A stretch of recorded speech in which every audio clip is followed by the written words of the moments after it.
मंगळागौरीची कहाणी. आटपाट नगर होते. तिथे एक वाणी होता. त्याला काही मुलगा नव्हता. त्याच्या घरी एक गोसावी येई. अल्लख म्हणून पुकार करी.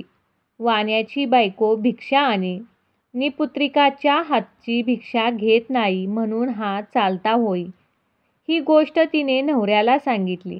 त्याने तिला युक्ती सांगितली. दाराच्या आड लपून बस.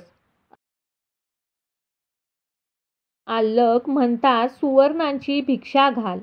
अशी भिक्षा तिने झोळीत घातली. बुवाचा नेम मावला.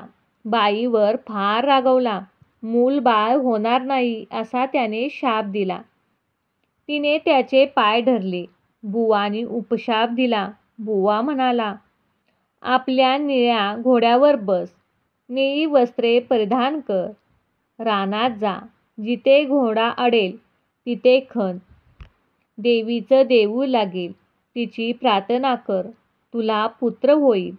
असे बोलून बुवा चालता झाला. तिने आपल्या पतीला सांगितले. वाणी रानात गेला. घोडा अडला. तिथे खणले. देवीचे देऊळ लागले. आत देवीची मूर्ती आहे. मनोभावे पूजा केली. त्याला देवी प्रसन्न झाली. वर माग म्हणाली, धनद्रव्य वगैरे सर्व आहे, पण पोटी पुत्र नाही म्हणून मी दुःखी आहे. मी प्रसन्न झालो आहे. तुला संतान सुख देते. अल्प आयुष्य पुत्र पाहिजे तर गुण मिळतील.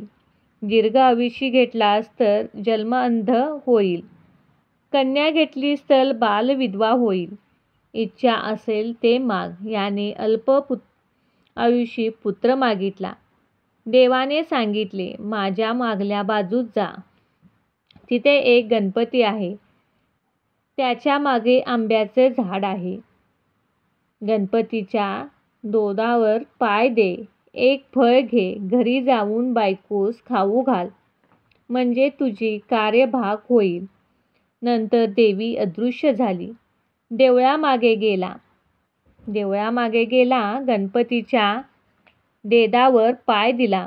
झाडावर चढला. पोटभर आंबे खाल्ले. मोठभर घरी नेण्याकरता घेतले. तो आपल्या मोठेत आंबा एकच आहे. 4-5 वेळा झाले. गणपतीला त्रास झाला. उभयतास मोठा आनंद झाला. 8व्या वर्षी मुंज केली. 10व्या वर्षी लग्न करा म्हणाली. काशी यात्रेशिवाय लग्न करणे नाही असा माझा नवस आहे असा जबाब दिला. काही दिवसांनी मामाबरोबर यात्रेस पाठवला. मामा भाचे काशीत जाऊ लागले. जाता जाता काय झाले. वाटेत काही मुले खेळत होती. त्यातील एकमेकांची भांडणे लागत. एक मुलाला दुसरा मुलगा म्हणू लागला, काय रानड्वाड आहे. तेव्हा ती मुलगी म्हणाली, माझी आई मंगळागौरीचं व्रत करते. आमच्या कुळामध्ये कोणी रांड होणार नाही. मग मी तर तिची मुलगी आहे. हे भाषण मामाने ऐकले. त्यांच्या मनात आले, हिच्याशी आपल्या भाच्याचं लग्न करावे. म्हणजे हा दीर्घायुष्य होईल. त्या दिवशी राहिले तिथे. त्या दिवशी त्यांनी मुलाचे लग्न होते. त्याच मुलीचे लग्न होते. लग्नाच्या वेळीस नवरा मुलगा मांदा झाला. मुलीचे आईबापास पंचायती पडली. कोणीतरी प्रवासी मिळेल तर त्याला पुढे करून वेळ साजरी करू म्हणून धर्मशाळा पाहू लागले. मामा भाचे दृष्टीस पडले. मामापासून भाच्यास नेले. गोरज लग्न लावले. उभयतास गौरीहारापाशी निजवले. दोघे झोपी गेले. मुलीला देवीने दृष्टांत दिला. अगं मुली, तुझ्या नवऱ्याला दंश करायला साप येईल. त्याला प्यायला दूध ठेव. एक कराजवळ ठेव. दूध पिऊन सर्प कोऱ्यात शिरले. तो अंगाच्या चोळीने तोंड बांधून टाक. सकाळी उठून आईला ते वाण दे. तिने तसे केले. दृष्टांताप्रमाणे घडून आले. काही वेळाने तिचा नवरा उठला. भूक लागली म्हणू लागला.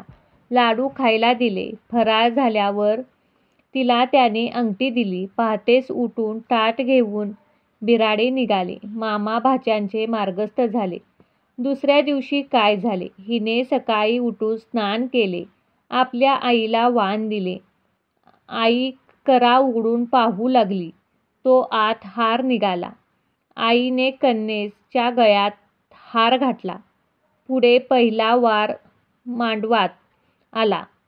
मुलीला खेळायला आणिला. ती म्हणाली, हा माझा नवरा नाही. मी याच्याबरोबर खेळत नाही. रात्रीच्या लपंडावाची व अंगठीची खूण काही पटेना. आई-बापांना काळजी लागली. नंतर त्यांनी अन्नछत्र चालू केले. जो ब्राह्मण येईल त्याला पाय अंगठी घालून धुवावे. भावानी गंध लावावा आणि बापाने विडा द्यावा असा क्रम चालू केला. इकडे मामा भाचे काशीस गेले. एके दिवशी भाच्यास मूर्छा आली. यमदूत प्राण न्यावयास आले तेव्हा मंगळागौर आडवी आली. त्या दोघींचं युद्ध झालं. यमदूत पळून गेले. गौर तिथे अदृश्य झाली. भाचा जागा झाला. तशा आपल्या मामास सांगू लागला, मला असं स्वप्न पडलं. मामा म्हणाला, ठीक आहे. तुझ्यावरचं विघ्न टळले. उद्या आपण घरी जाऊ. परत येऊ लागले. लग्नाच्या गावी आले. तयावर स्वयंपाक करू लागले. दासीनी येऊन सांगितले, इथे अन्नछत्र आहे. तिथे जेवायला जा. म्हणाले, आम्ही परान्न घेत नाही. दासीनी यजमानासी सांगितल्यावर त्यांनी पालखी पाठवली. आदरातिथ्याने घरी नेले. पाय धुताच मुलीनं नवऱ्यास ओळखले. नवऱ्याने अंगठी ओळखली. आई-बापाचा विचारलं, तूझ जवळची खूण काय आहे? त्याने लाडवाचे ताट दाखवले. सर्वांना आनंद झाला. भोजन समारंभ झाला. मामा भाचे सून घरी घेऊन आले. सासूने सुनेचे पाय धुतले. तुझ्यामुळे माझा मुलगा वाचला असे म्हणाले. तिने सांगितले, मला मंगळागौरीचे व्रत असते. ही सगळी तिची कृपा. सासर माहेरच्या घरची दिरांची सर्वजण जमली आणि त्या व्रताचे उद्यापन केले. तिला मंगळागौर प्रसन्न झाली. तशी तुम्हा आम्हाला होवो आणि आपलं सौभाग्य अखंडित राहो इतकीच देवीची प्रार्थना करा. ही धर्मराजाला कृष्णाने सांगितलेली 7 उत्तराची कहाणी 5 उत्तरी सुफळ संपूर्ण. मंगळागौर नववधूने सुखी संसारासाठी करावयाचे पार्वतीचे व्रत आहे. लग्न झाल्यावर सासरी नववधू पहिल्या श्रावण महिन्यात प्रत्येक मंगळवारी हे मंगळागौरीचे व्रत भक्तिभावाने करते.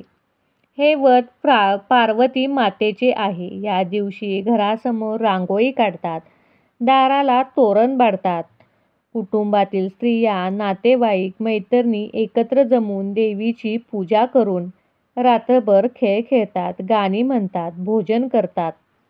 अशा प्रकारे मंगळागौर साजरी केली जाते.